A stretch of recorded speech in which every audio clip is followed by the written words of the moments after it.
I'm standing outside of a building that houses a significant collection of Indigenous Taiwanese art and historical artefacts. But I'm not in Taiwan. I'm actually thousands of miles away at the British Museum in London.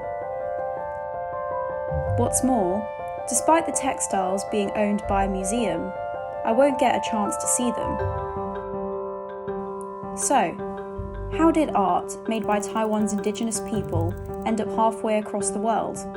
And should it stay here? Most of the objects under question were gifted by the Formosan government in 1910, while Taiwan was under Japanese colonial rule.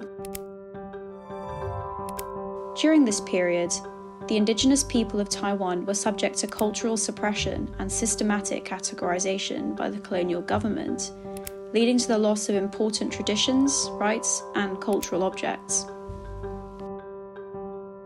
The objects were obtained through legal means from the Formosan government.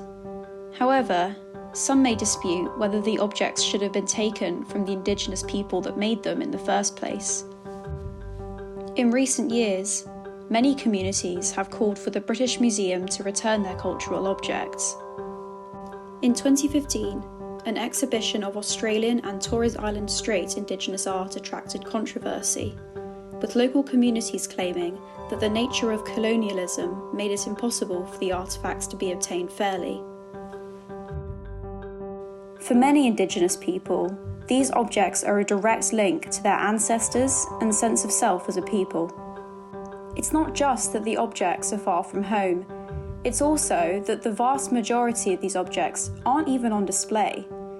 In fact, 99% of objects in the British Museum aren't. This makes it practically impossible for Indigenous people to see their art for themselves.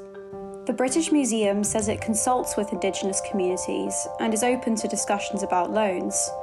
However, there is no doubt that going forward, the pressure for the repatriation of Indigenous objects, like those of Taiwan's Indigenous people, will only increase.